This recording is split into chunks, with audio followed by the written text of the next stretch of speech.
Yun, what's up mga lods? Mamamana pala tayo ngayong gabi.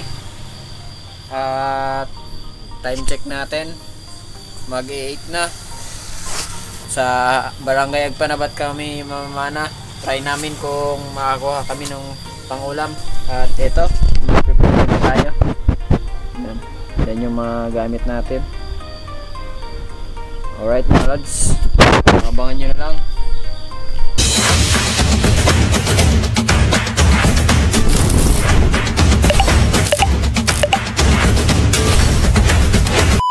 Mga lods, biyahe na kami. Tumulan pa ngayon.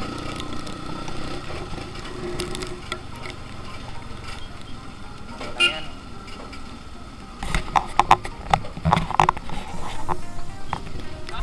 Alright mga lods, dito na kami. Dapat sama natin si Master G Ward.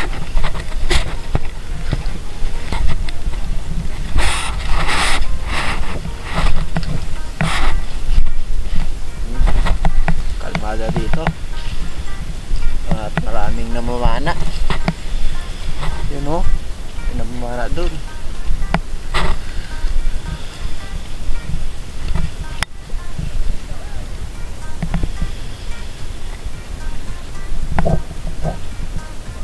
Pupunta tayo dun mga lods.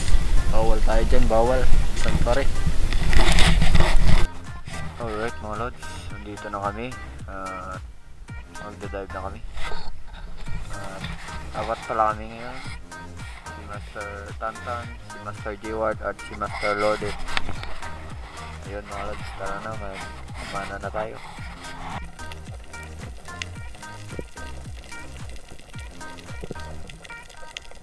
Alright mga lods, ito yung first fish natin. Kanina pa tayo nagdadive, wala pa tayong huli. Gawa ng mailap yung isda at maliwanag yung buwan. Eto, meron tayong nakitang lifty. Good size mga lods. Ayan, tinira ko na.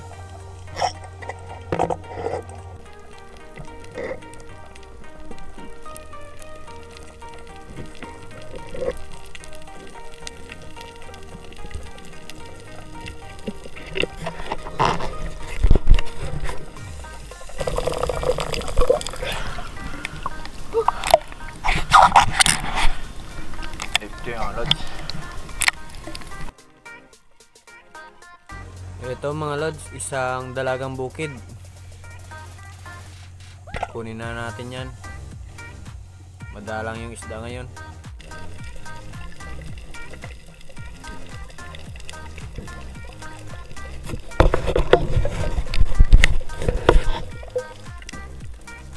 Ito mga lods, isang sulig yung titirahin natin. Pandagdag ulam na rin.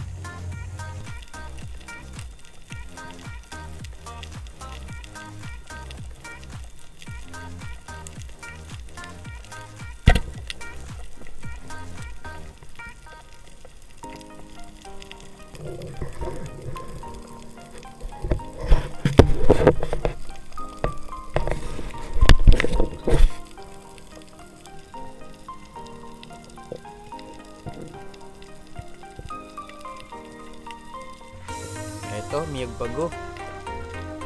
Nakatago sa butas.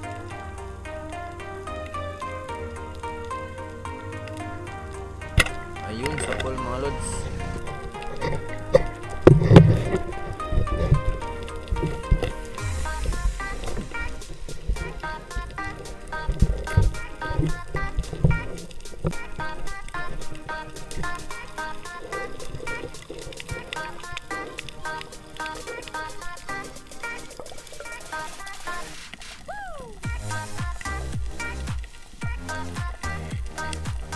Ito mga lods, isang miyog bago ulit yung nakita natin. Marami sanang miyog bago ngayon kaso mailap.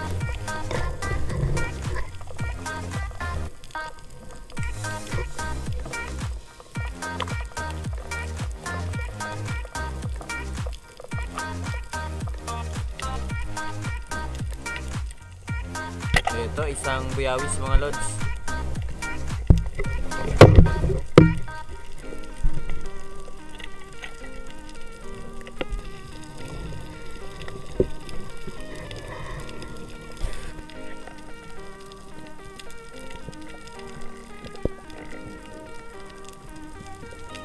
Dito mga lods, nakakita ulit tayo ng niyog bago. Ayun, sa pool na naman.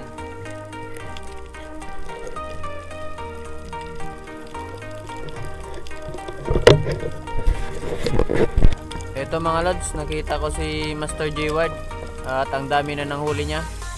May 2 kugita at malaking pusit. Ito mga lods, nakapana ko dito ng isang pusit at di ko na nabidyohan. Gawa ng ang bilis niyang lumangoy palayo sa akin at hinabol ko na lang.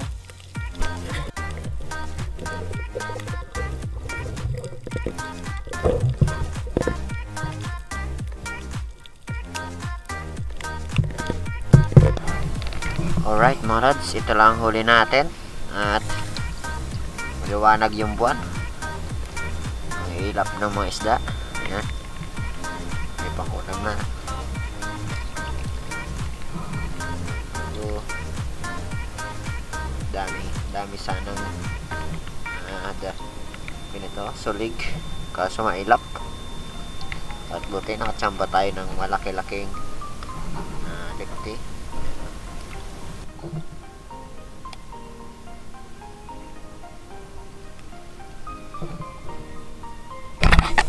Grabe talaga si Master J Ward.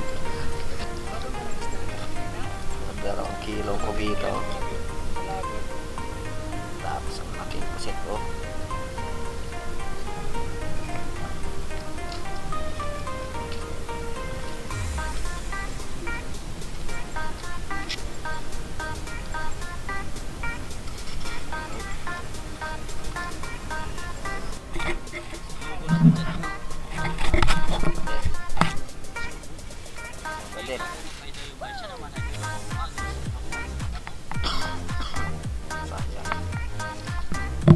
A few moments later.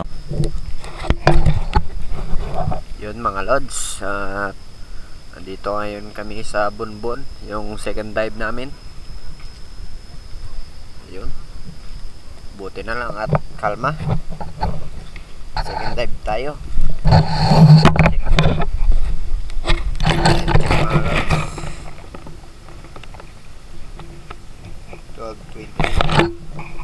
12:28 na.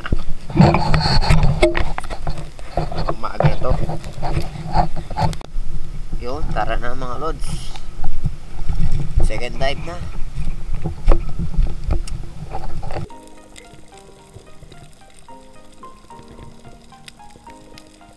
Ito, first fish natin sa second dive, isang taway. Ito yung biyawis na lumalaki.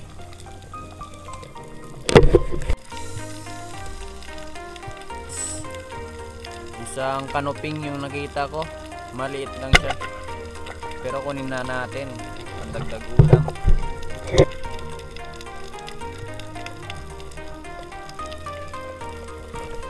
Ito mga lods, isang basura yung nakita ko, kunin na natin yan. At dito sa part na to mga lods, malayo na yung nalalangoy namin, gawa ng malakas yung agos.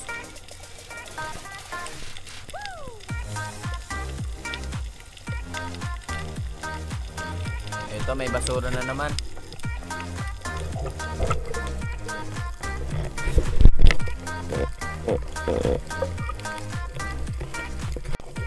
Dito mga lods, pagkatapos kong makuha ang mga basura, ito, binigyan agad tayo ng biyaya.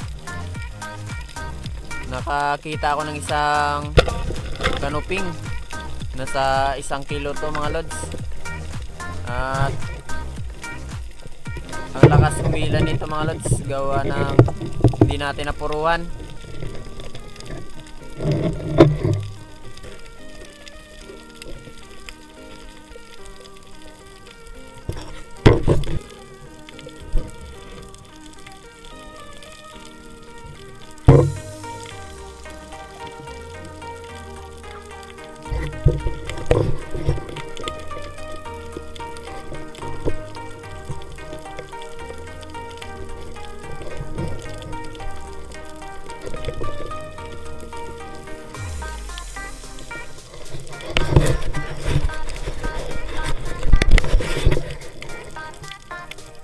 Ayun, na-secured na natin yung isda.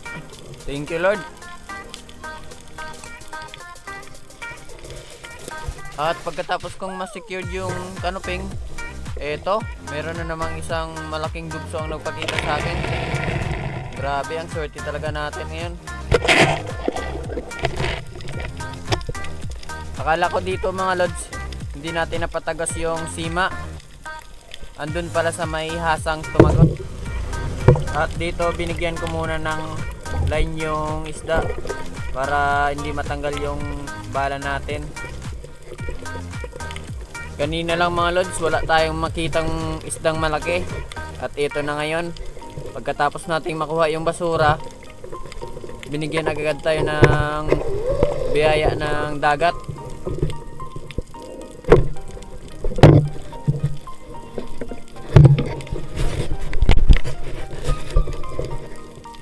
At ito, na-secure na natin. Dalawa na yung malaki natin mga lods. Thank you, Lord.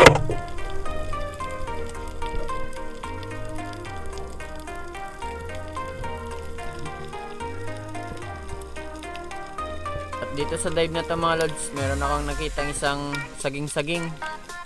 Tirahin na natin, pandagdag sa huli natin.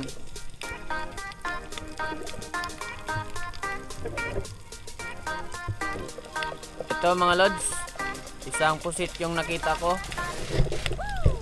At nagpapahabol pa talaga. Kaya ang ginawa ko dito, hininaan ko yung ilaw ng flashlight ko. At ayun sa pool mga lods, dagdag naman tayo ng pangulam.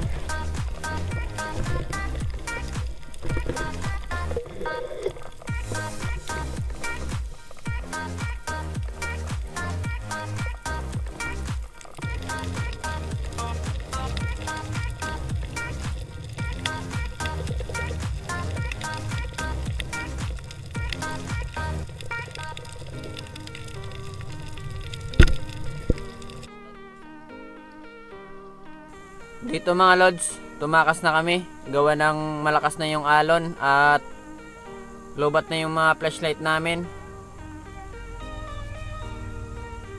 Ayos na rin tong huli natin. Alright mga lods, at nakabalik na tayo. Time check ay 3:34 na. Ito ang huli natin mga lods. Sa second dive tayo nakabawi. Ito, kanuping at isang dugso. Meron pa tayong lipti. First dive ito, first dive. Kaunti lang yung isda ngayon.